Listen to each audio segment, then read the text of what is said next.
Good morning. Morning. This wonderful, beautiful day that the Creator has given us here this Sunday, the 10th of October, 2024. And it is sunny and bright and wonderful here in San Juan County, where we're coming to you from Fellowship of Spirit. And we hope that you will enjoy it and be able to take something away from here that will enhance and improve your life. That's our whole purpose, is to help each other to lead better, more productive, more enjoyable and fulfilling lives. So, are there any general announcements? I do know that a month from now, on the first Sunday of November, we're planning on having a reunion service, a reunion potluck, and a reunion day. We're asking that everyone would, we're going to invite all the people who have attended in the past, and we hope that if you know of someone who used to come but is not coming now, that you would invite them personally to come and be with us on that Sunday a month from now. And we're not limited to that either. We can you can bring anybody that is out there that you think would resonate with who we are and what we do here. So thank you very much. And are there any other announcements? We're supposed to do another giveaway this Saturday. A book giveaway? Okay, this Saturday here at the sanctuary, we're going to be giving away some more books.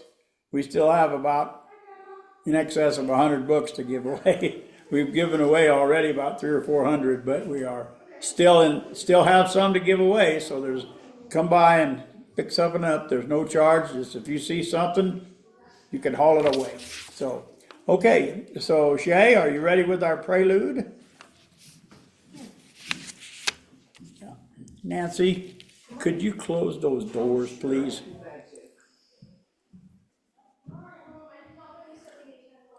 I'm going to sing through once by myself. There's 3 verses, and then I'm going to start over because they're short and ask you to sing along. Okay? May I be free of worry. May I be well. May I feel safe and at ease. May I be at peace. May you be free of worry. May you be well. May you feel safe and at ease. May you be at peace. May we be free of worry. May we be well. May we feel safe and at ease. May we be at peace. Okay? May I be free of worry.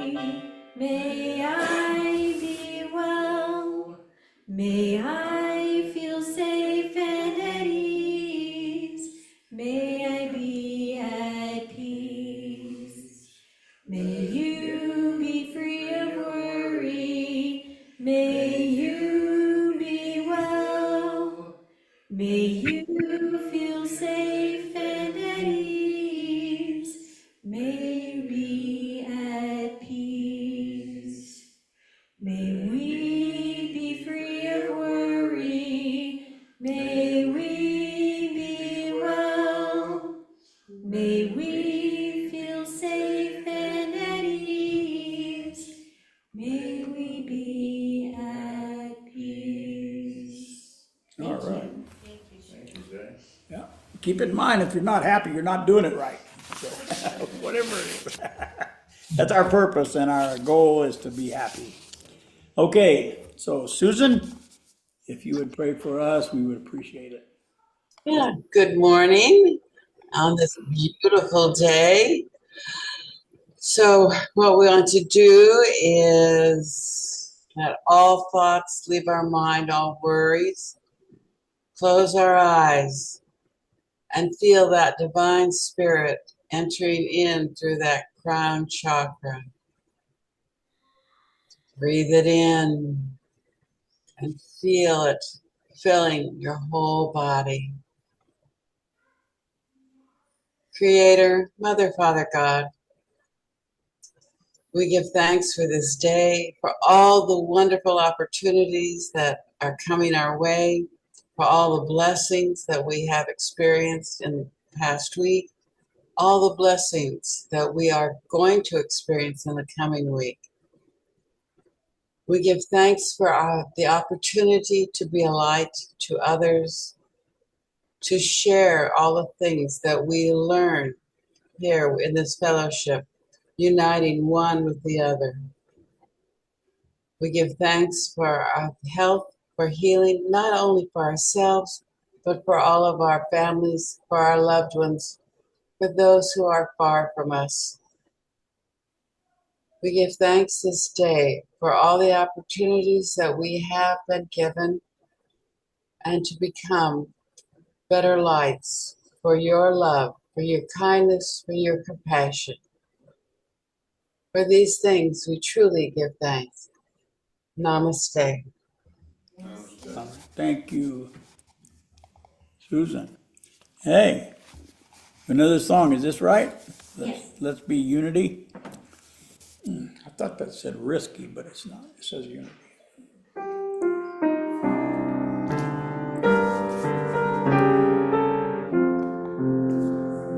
Oh, by the way, this is a very slow song that I have sped up quite a bit. So if you expect it to be slow, it's not going to be.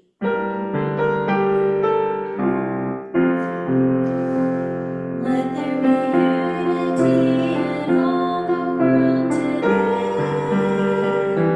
Let there be known that God alone can show the way. Let there be truth in all the hearts of men, for truth will make them free. Let there be peace on earth and let it begin with me.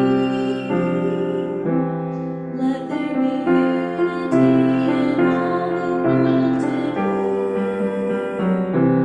Let there be love in everything I do and say.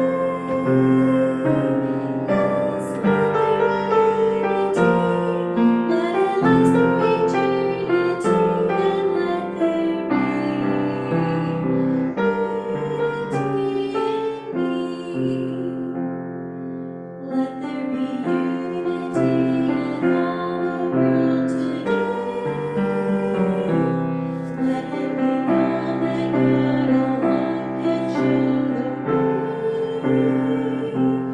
Let there be truth in all the hearts of men, for truth will make them free. Let there be unity and let it begin in me. Let there be unity in all the world today. Let there be love in everything I do and say. Yes, let there be unity. Let it last through eternity, and let there be unity in me. All right. Thank you, Shay. Yeah, so today we had Susan prayed for us, and Shay Johnson is going to do all of our music today, and she does a beautiful, wonderful job.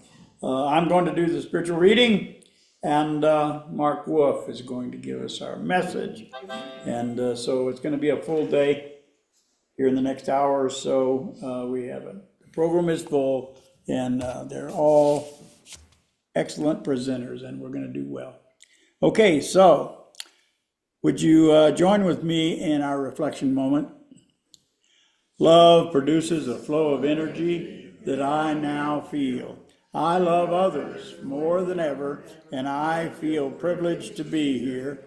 Love flows from one person to another as we create an atmosphere of holiness, and so it is. Okay. And I'm going to do a spiritual reading, surrendering to the moment. And this is out of the Science of Mind, right? Yeah. So, This is a quote from Eckhart Tolle and then Ernest Holmes. Always say yes to the present moment. What could be more futile, more insane than to create inner resistance to what already is? Say yes to life and see how life suddenly starts working for you rather than against you. Then Ernest Holmes says, the soul must make a complete surrender to itself, to the spirit. That is, the law must come under subjection to the spirit. The will of the spirit is peace, clear thinking, and happiness. It could have no other will. I'm not a person who prays for patience. My experience is that when I pray for patience, I'm given more things I need to be patient about. I'm not patient, nor do I pretend or want to be. But I do have an approach that works for me. Instead of practicing patience, I surrender. For me, surrender is far easier, and it allows me to let go of the immediate situation in the name of peace and sanity. Surrender allows me to let go and call forth the divine quality I need to be a blessing to the moment. One day I was in the checkout line at a big box store. The lines were long and it was hot and people were jostling each other. On top of that, fans the size of helicopter blades were whirring overhead. I was uncomfortable and felt myself becoming impatient and frustrated standing there. I had the realization that my mood was probably not helping, so I surrendered all of it. My mood, the people, the time it was taking, and the energy of the maddening crowd.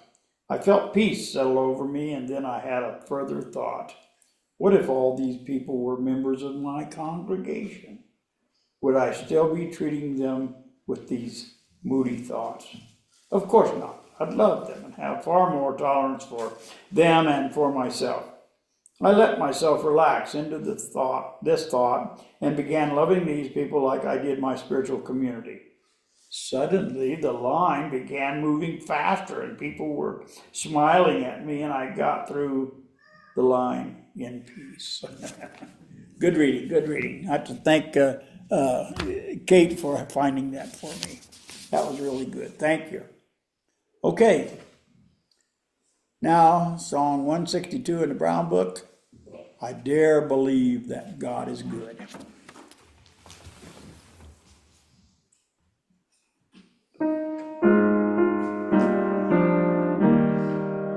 I dare believe that God is good, though dark may seem the day. His kindly light makes all things bright and guides me on my way. I dare believe that God is love and He is ever near. His warm enfoldings power upholds and casts out every fear. I dare believe that God is life, with joy He fills my soul. His sweetly word within is strength and I am now made whole. I dare believe that God protects each day New mercy brings. Whate'er betide, I shall abide beneath His shadowing wings. I dare believe that God is all and all He doth impart. Himself He lives and ever lives within each loving heart. I dare believe that God is good, though dark may seem the day. His kindly light makes all things bright and guides me on my way. Thank you. Okay. All right. So how's our music coming through in Zoom land? You like it? Good? No garbling, it sounds great. All right, thank you. I think we have our problems are solved and we're operating at full capacity. So, Mark Wolf, who lives in northern Kentucky, is going to bring us our message today. And my little paper says, words of love. He's going to teach us about some loving, compassionate words and help us to understand them and maybe be able to use them. So it'll be good. So I'm going to turn it over. Without further ado, we all know Mark and know who he is, and we all love him and welcome him. Let's give him a big hand and welcome him. All right. Oh, is that my cue? That's it. You're on, bud. I'm on? You're on. Hey, good morning, everybody. I am once again happy to be here with all of you this morning. I'm very grateful for our time together. I really am. Listen, it's almost autumn up here in northern Kentucky. It's almost autumn. This is the last warm day that's in the forecast. We had such very, very heavy rain and a lot of high wind in the hurricane, even 500 miles north of the coast. Now we have these beautiful orange and red and yellow trees. I mean, who thought of that? How amazing that is. But let's listen. The summer just passed was so hot and dry. We had temperatures, I have to tell you this, temperatures reaching at near 100 day after day in June and August and September. I love the summer, but it's such a nice break in the heat has been so nice. But listen, anyway, over the past couple of months, that's 2 or 3 months, we've been looking at some really exciting stuff. And I hope that you're getting as excited about this as I am, because this is some amazing energy. We've been talking about nothing less than the consciousness of miracles. I mean, why would we talk about something less than that? The consciousness of the I am, the divine I am presence and the power of God within each of us. And we've been talking about that it's real. It's real. It's not just an idea. It's real. And we've been talking about manifesting that power and in our lives by means of our spoken word of intent. All right. That word is the manifestation of creative power. And this lesson is taught to us. This is the first lesson taught in the Bible. The very first lesson, first chapter of Genesis. And God said, let it be so. And it was so. And God said, and God said, and God said, and each time it was so. So how do we know that? How do we know that? So we ask a question. You know the drill. We ask a question. How do we know? So listen, we're going to talk about that and see if we can answer that question. I have entitled this morning's message, as Ron said, Words of Love. And I borrowed this title. It's not my title. I borrowed it from a song recorded in 1957 by Buddy Holly and the Crickets. I mean, what's not to love about Buddy Holly, right? Showing my age. So, words of love. Now, when we speak that word of manifestation, that word is manifesting what is in our consciousness. And the word of our intent has power. And it's real. And it is a power, as we said before, delegated to us by God. It's ours and it's real. And our words of love become the vehicle of power so that we can become like God and become creators of our own world and actually creators of our own universe. Now, the last time we all met here together, just a couple of weeks ago, we asked a question. And we said, okay, so who are we? Really? I mean, who are we? There are many ways to answer that question. And but this morning, I want to share the answer with you. I want to share the answer with you the way it was originally shared with me. Now, if we look back at the book of Genesis, I love Genesis. We look back at Genesis, the beginning of the Bible, we're going to find the story. We're going to find the answer. We're going to find the answer to our question encoded in the story of Joseph. Now, the story of Joseph is my favorite story in the Bible. Okay, so let me start by giving you the short version of the story of Joseph. And this starts in Genesis chapter 37. So, short version, Joseph's brothers were jealous. And so when Joseph was 17, the brothers decided they'd had enough of him and they're going to fix him up but good. And so they sold him. I mean, I guess you could do stuff like that back then. They sold him to a caravan of merchants who were headed to Egypt. They sold him, and then they told their father Jacob that, well, it was really sad. It was really sad. It was so sad. Joseph was killed by a wild animal.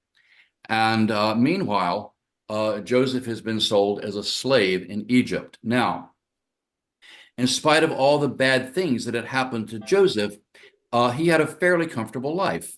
He had responsibilities. It was not a bad life.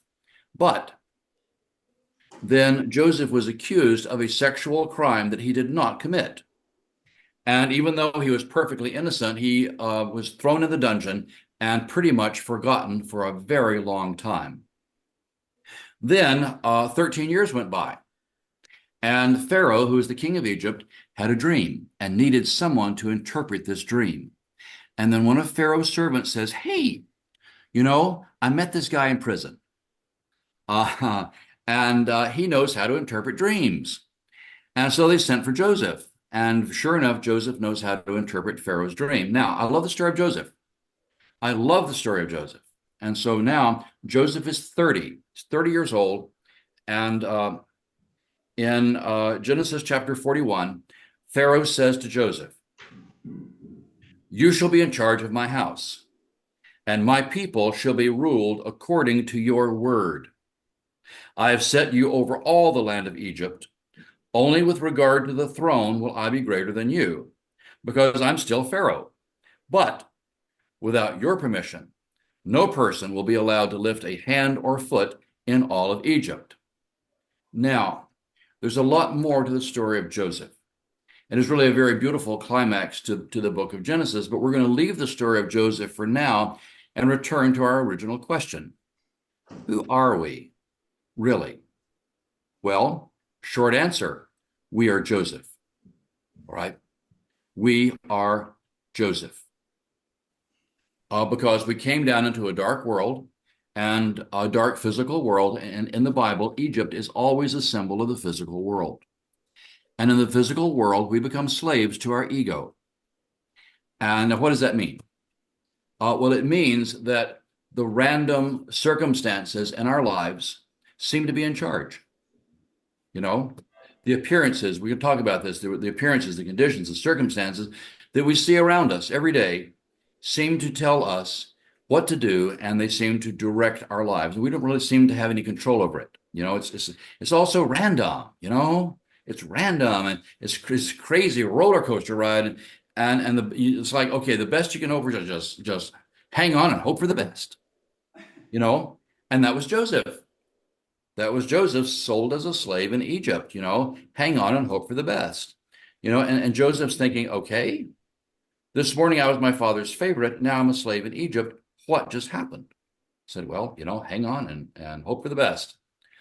But things turned around for Joseph after 13 years. Now, why is it 13? Because we have to ask a question. Why is it 13? Why not 12? Why not 14? Why is it 13? And does it even matter? Yes, it matters a very great deal. Numbers are always important. Now, here's why.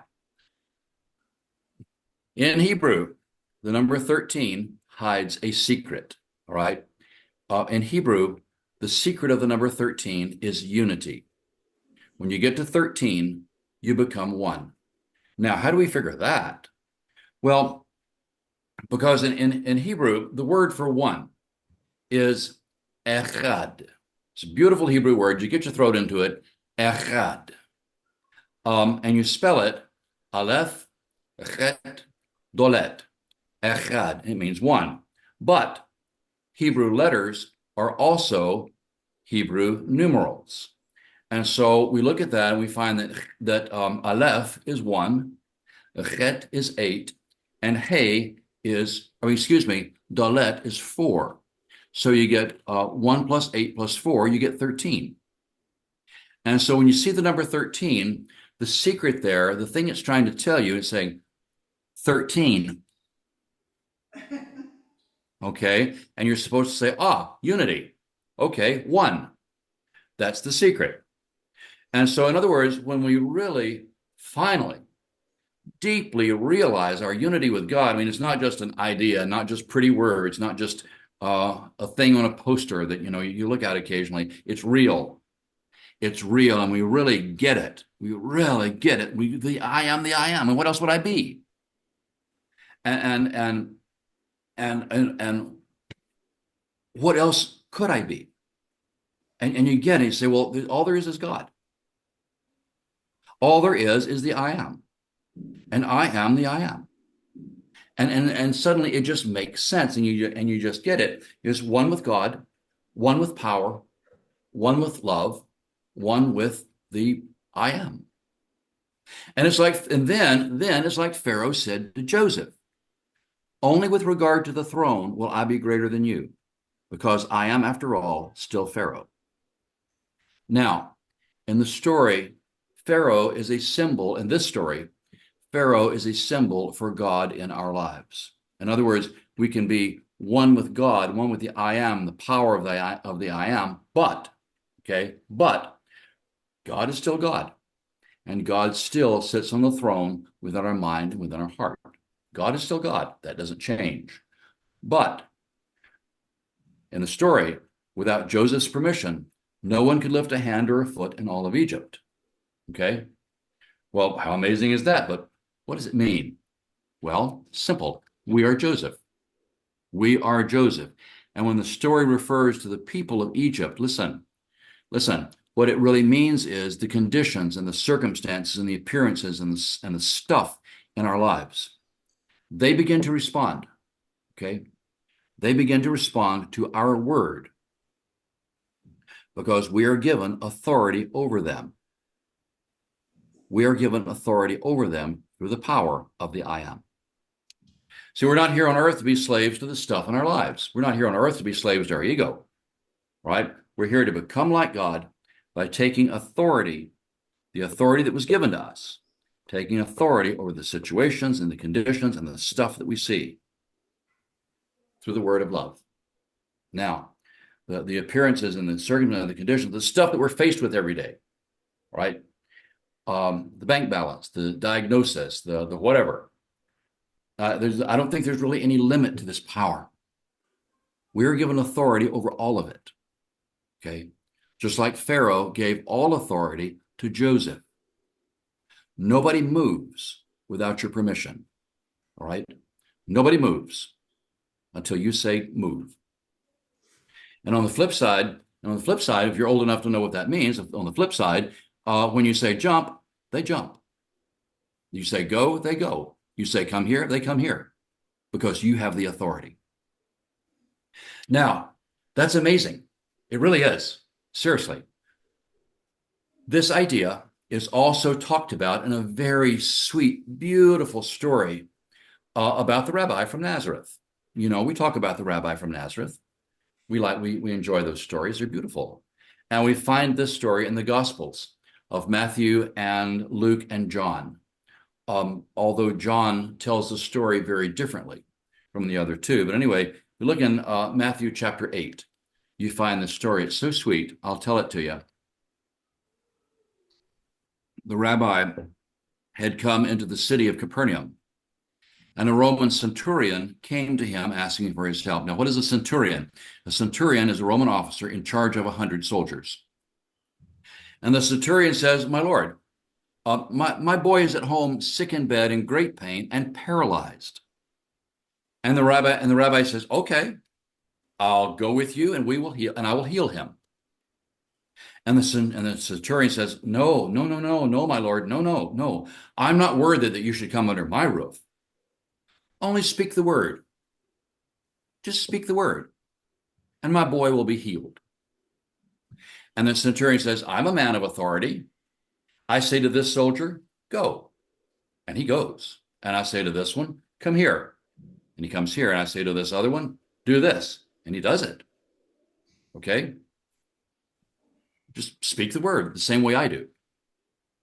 And the rabbi says, wow. Well, I have certainly not found faith like this in Israel. And so the rabbi said to the Roman centurion, "You can be on your way. As you have believed, it is done unto you." And the boy was healed at that moment. Okay? The boy was healed at that moment. It does not say that the Roman centurion believed in the Jewish God. It does not say that he believed in the Jewish scriptures. It does not say that the Roman centurion shared any point of faith with the rabbi, except that he believed. and the power of the word. He did not need to see it. He understood the relationship of authority to obedience. Speak the word and it's done. That's what we're talking about this morning. The relationship between authority and obedience.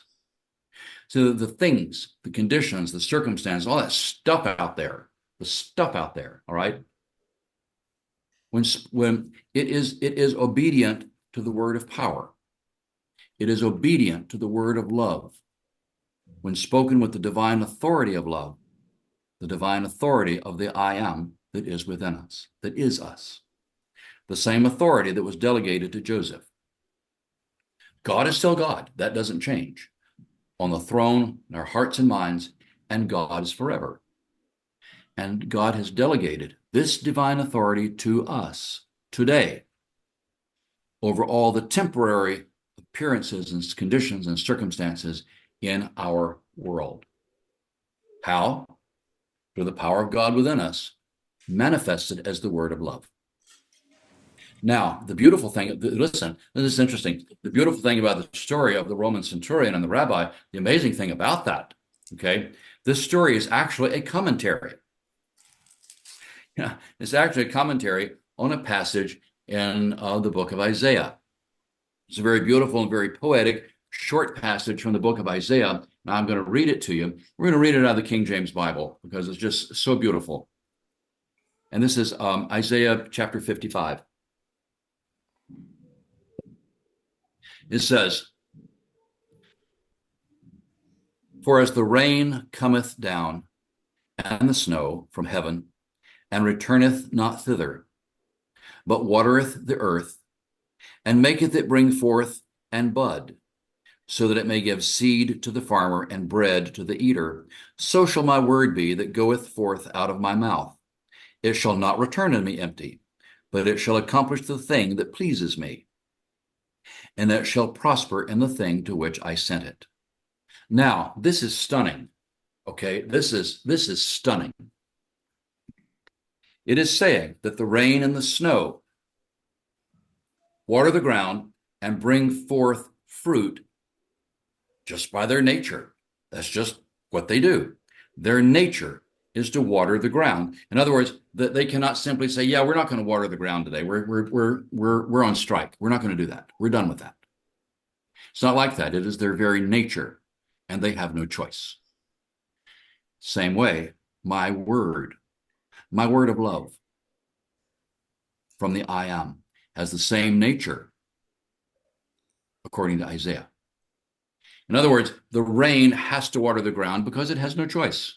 Okay? The snow melts and it waters the ground. It has no choice.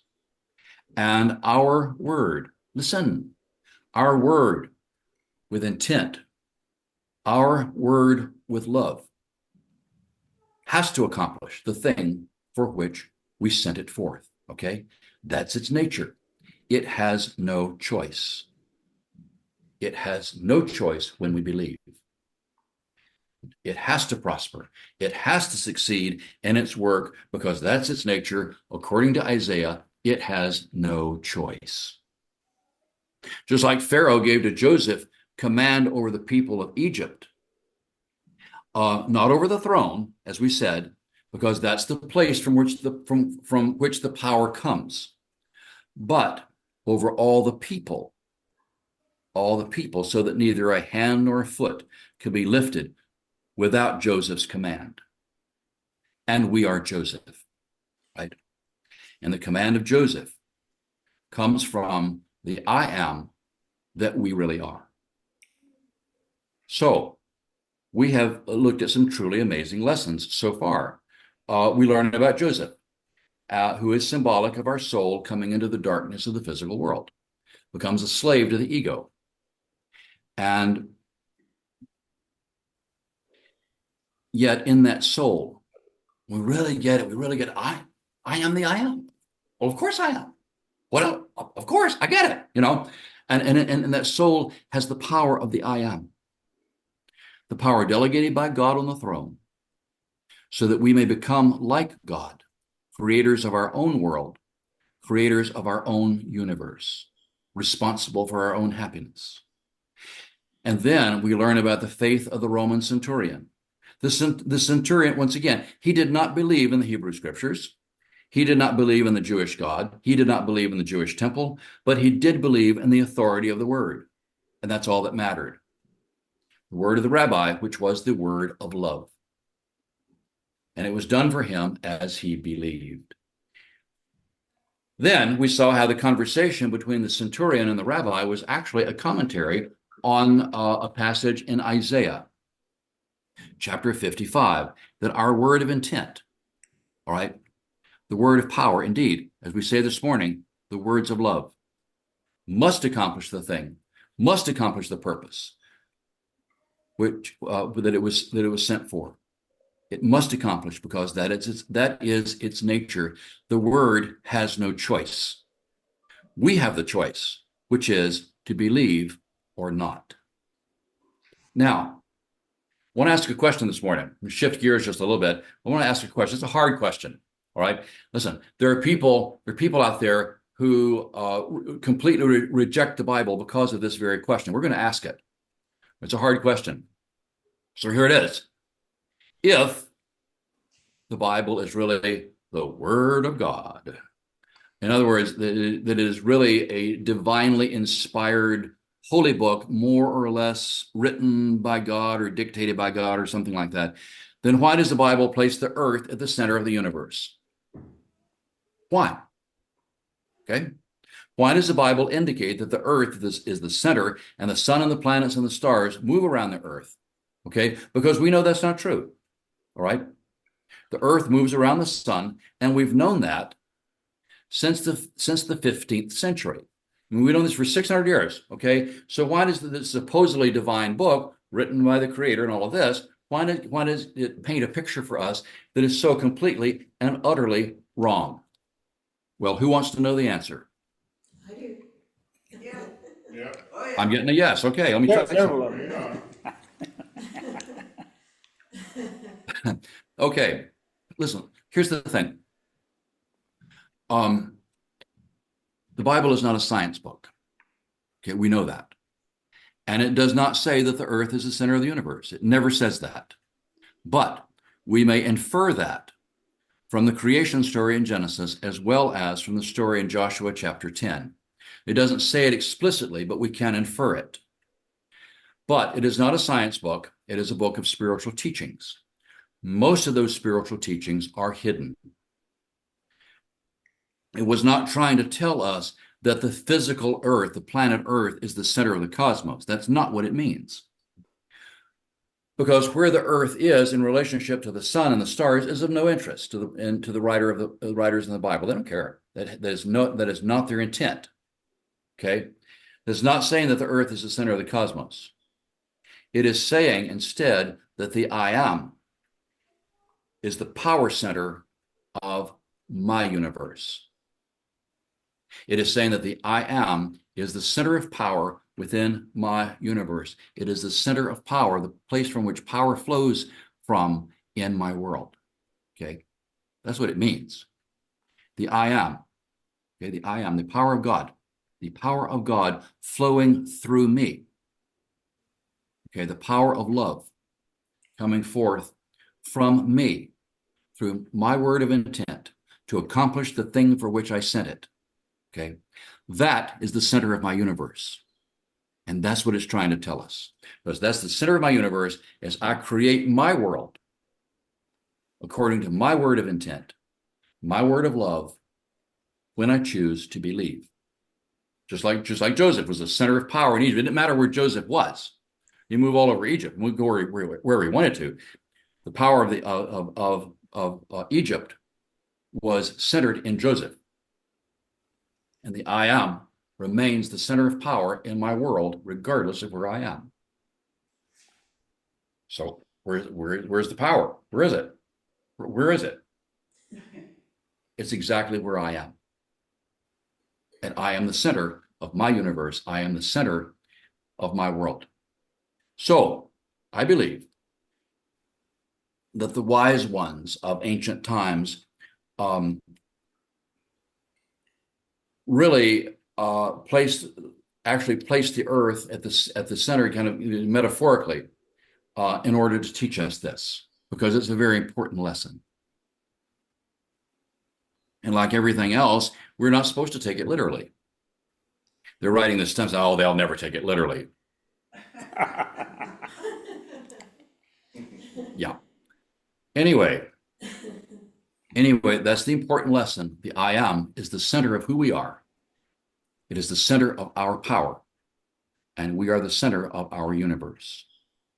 It is the source of the word of love we speak forth to command the things and the conditions that we see in the world out there. Authority is given to us over the stuff we see, right?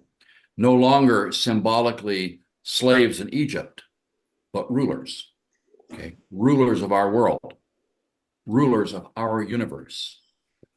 And our power is delegated to us from God, who sits on the throne of our hearts and minds. Because the Son, think about it. How else could we ever hope to become like God? Unless we could have an opportunity to gain some experience, some on-the-job training by sitting on the throne of our own lives and our own creation, becoming responsible for our own happiness. Now, speaking of our word of love, the word of power, which will accomplish the thing for which we sent it, just as the rain waters the ground, listen, in the same way that the rabbi's word healed the centurion's boy when the centurion believed. The question for us then is whether we choose to believe or not. But the secret is that when we choose to believe, then we start to discover who we really are. And we will find that we are Joseph. Now, one final thing. This is amazing just in and of itself, and I need to tell you one more thing before our time together comes to an end once again. When we all met 2 weeks ago, we talked about the beautiful orderliness that we perceive in the night sky. You know, that's something I loved about Farmington. I loved about New Mexico was the beautiful, clear night sky. And we hardly ever have that here. You know, we're in the middle of town. There's light, there's clouds all the time. Anyway, we talked about the astronauts who went to the moon. They came back because we knew, and we still know exactly, precisely where the moon and the Earth are going to be and when. And we have known that. We've been able to calculate this since the 1600s. However, this is interesting. Right now, we have an interesting visitor to our solar system. A visitor is a comet, and this is important. I cannot pronounce its name, but one of its names is C2023A3.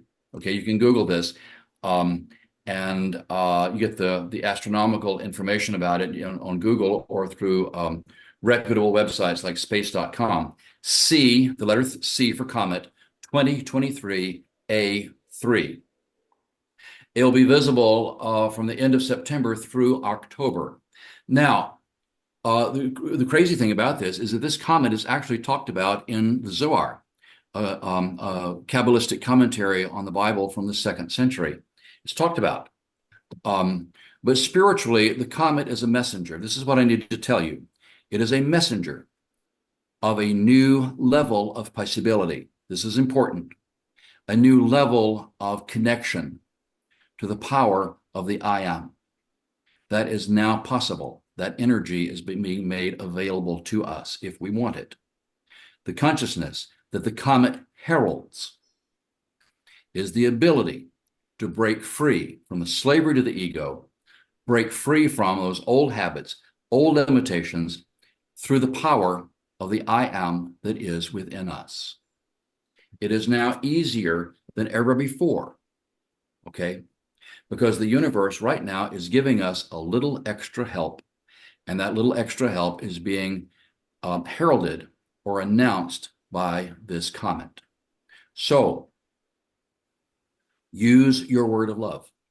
Use your words of love to connect to the consciousness, the consciousness of power, of elevation, that the comet is announcing. Break free. See, I put forth my word. My word is I am breaking free of the fear. I am breaking free into freedom and into power and into authority and into who I really am. The freedom and the gift of who we really are through the power of our word of love. So happy to bring this information to you. Ron, Oh, back to you. thank you, Mark. And Thank you, Mark. I think also that the power of that comet is also, there is a big solar flare that is happening right now that magnifies that even more.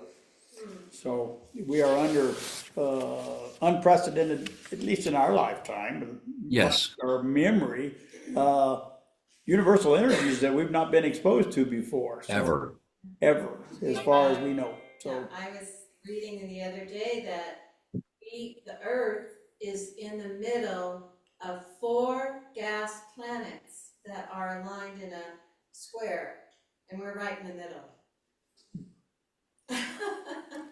And everything is coming together, I'm telling you. Yeah, it Yeah. would be very it's all in exciting. focus. All right, thank you, Mark. Does anyone have anything that they would like to say to Mark? If so, come forward. It's not necessary to move that microphone, it's very powerful. Yeah, it seems like it's working a lot better. Yeah, and it kind of echoes, Mark. Hi, we're back from our little travels, Kate and I are. And it's good Glad to to see see you you. again, because that's where we left. You were the last person to speak before we left. But we were reading in The Power of Intention, Dr. Wayne Dyer today, and it kind of echoes right into what you say. I think that, we're amongst all of these powers right now that are exemplifying and bringing our own powers out. And he quotes a guy named David Hawkins, Dr. David Hawkins, and he says, one individual who lives and vibrates to the energy of optimism and a willingness to be non-judgmental of others will counterbalance the negativity of 90,000 individuals who calibrate at the lower weakening levels. And so each of us as individuals have that power. He goes on to explain how people of a higher intention have even more power, all the way to people that he calls lords, such as Lord Jesus Christ, Lord Krishna, etc., who have the ability to counterbalance all of humanity. Well, this is all a balance, not necessarily, ruling, like you say. We are not ruling, we're not the ruler, but we have that power. And Let's believe in it and let's make it real. let's make it real, yes. Make it real. We need that very, very much right now. Yes. We do. Thank you, sir. Thank you. If we can strip away the unreal, the real is revealed. And that's why we're here. And that's what, coming from the darkness as children, being born and into Egypt, what you were talking about, it is our job to find out the real, which is liberty, because we have claimed our divinity through overcoming our egos. Hi, Mark. It's Potluck Sunday, you're supposed to be here. Yeah. It's Jerry. We miss your Do dessert. I look so different that you didn't recognize me? No, but But it helps with your glasses on. it helps. There you are. Oh, there I am.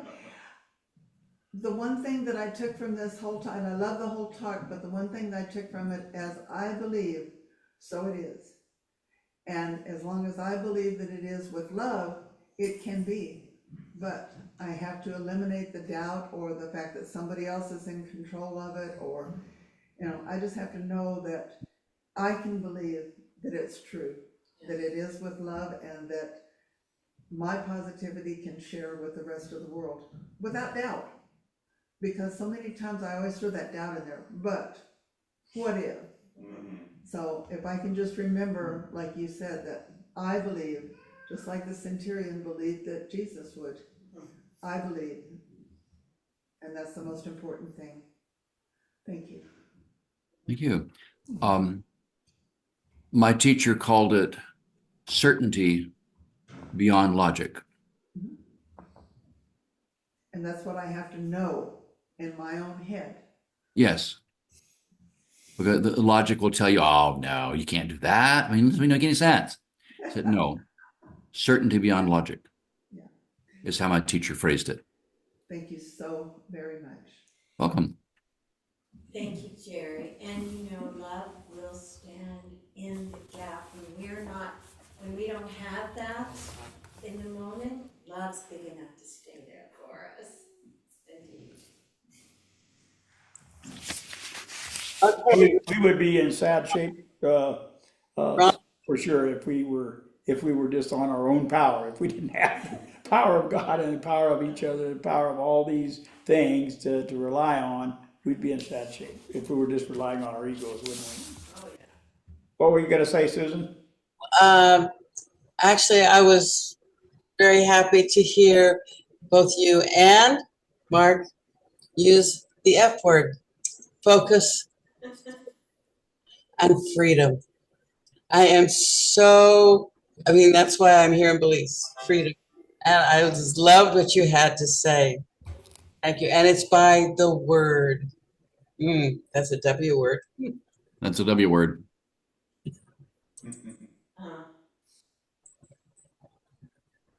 It's real. Yes.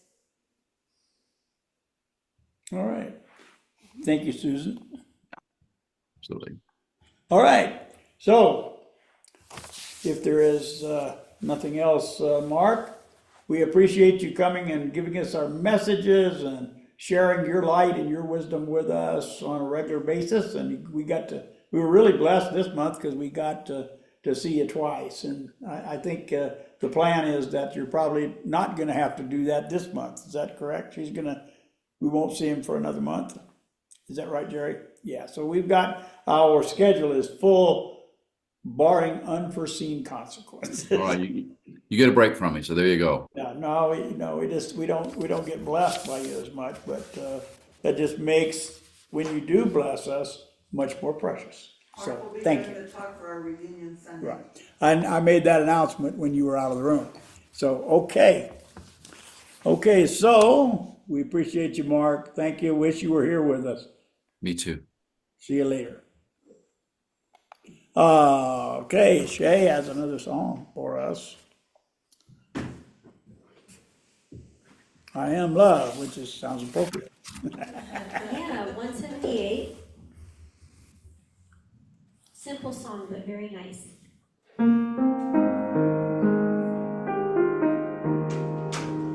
am love, I am love, I am love, I am love, I am love, I am love, I am love, pure love. I am light, I am light,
Thank you, Shay.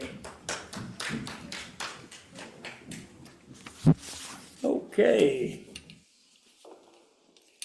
We are going to have our celebration of abundance. Would you get the plate for us, Steve, please?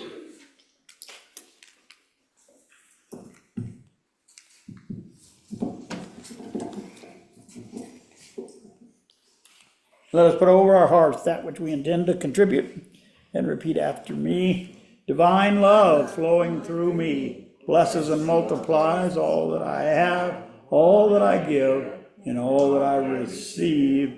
Through infinity, I am prosperous.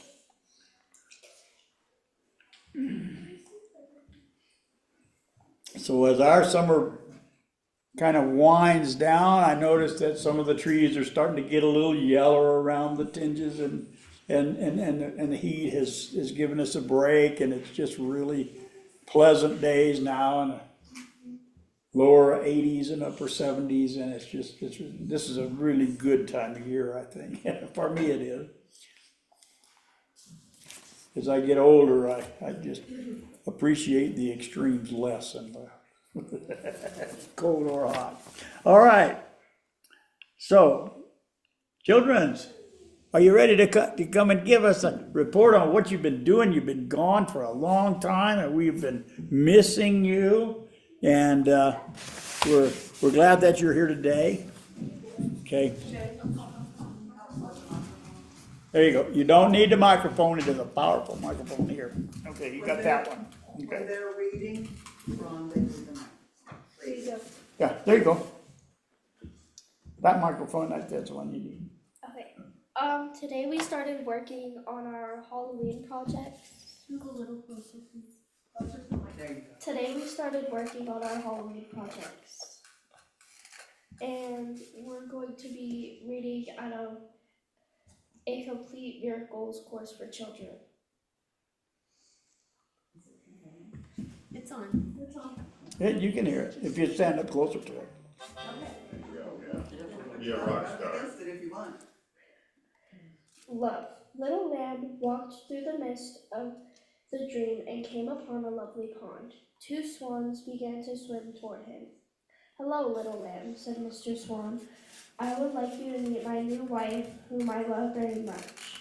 Mrs. Swan smiled sweetly at Little Lamb. "Hello, Mr. and Mrs. Swan," said Little Lamb. "You both seem very happy together."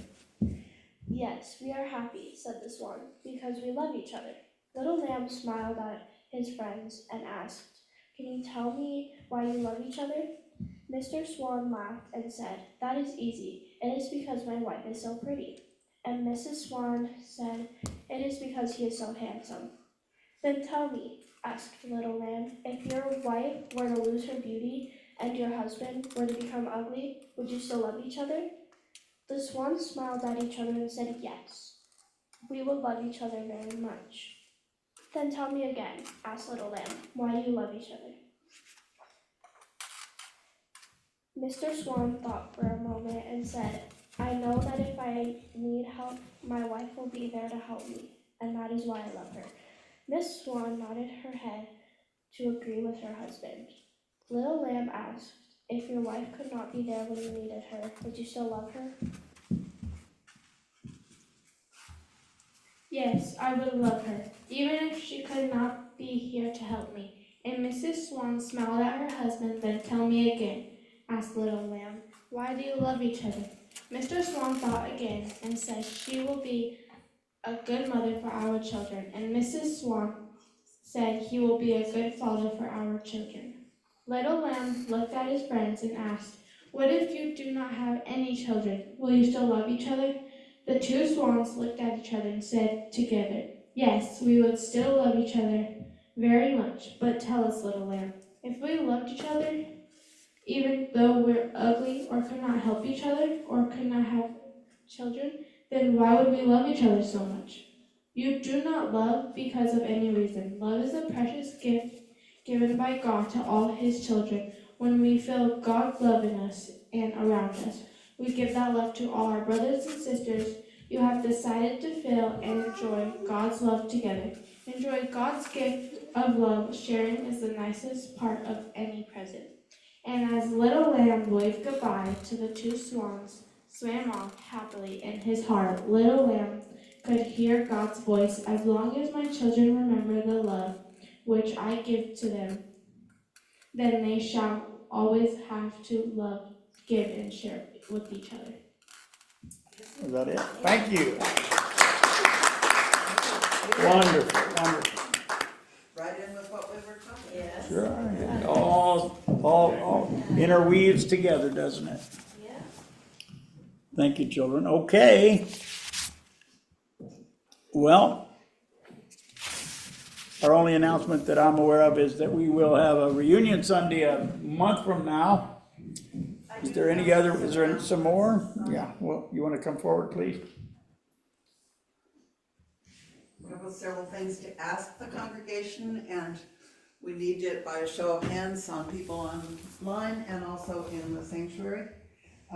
We're received our application for the Festival of Trees again by a show of hands. Please tell me you want to do it.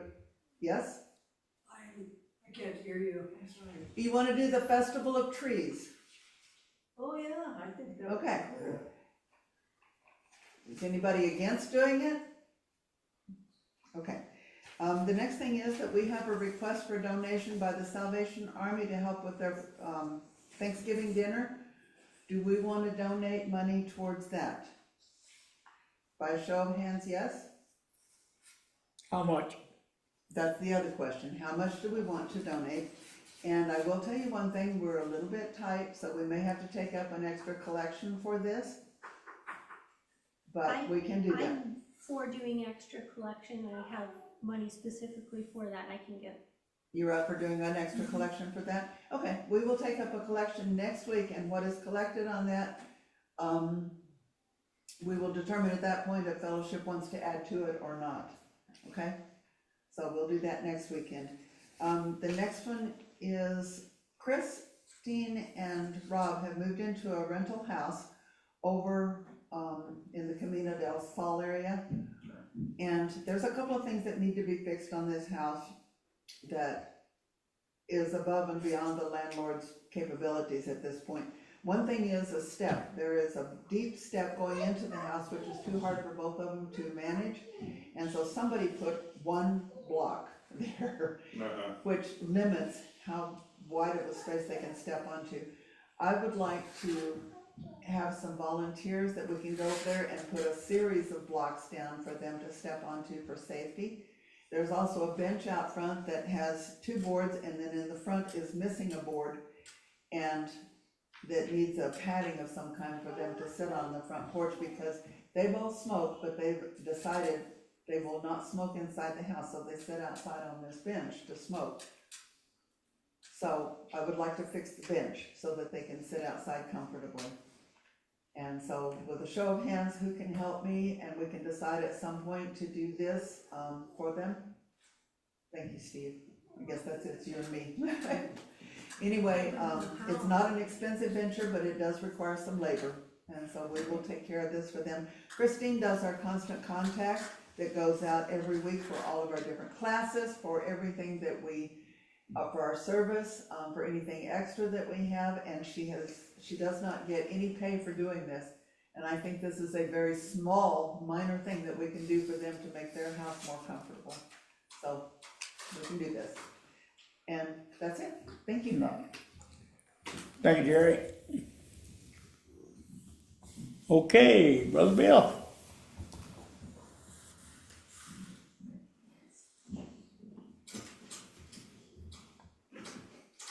Good morning, everyone. Good morning. It is wonderful to have the fall season. It's really nice to come here. The topic today is small actions, big impact. We are here to change the world with small actions of thoughtfulness done daily rather than with one big, great breakthrough. Rabbi Harold Kushner. The world's troubles hang heavy on our shoulders.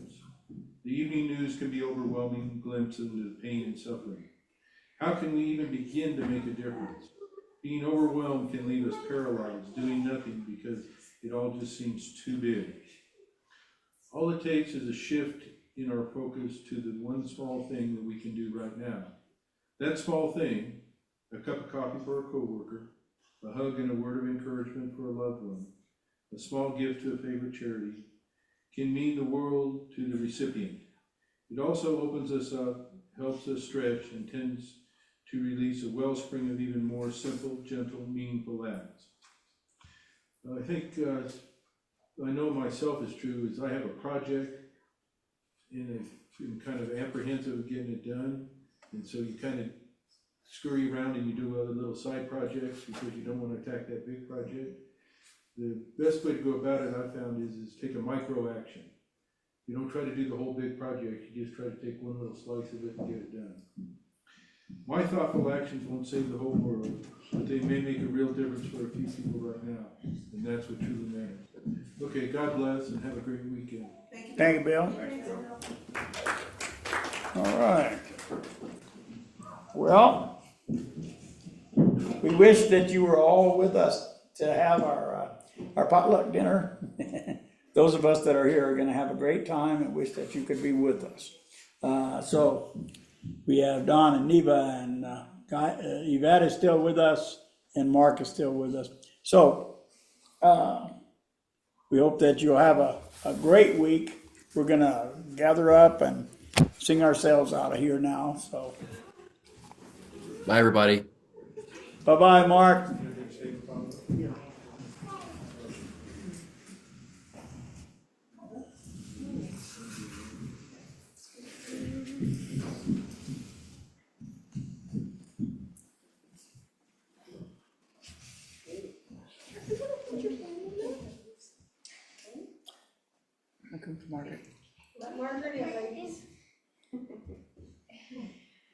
God Bless America, land that I love. Stand beside her and guide her through the night with the light from above. From the mountains to the prairies, to the oceans white with foam. God bless America, my home, sweet home.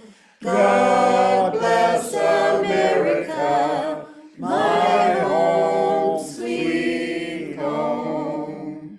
Weave us together, weave us together in unity and love.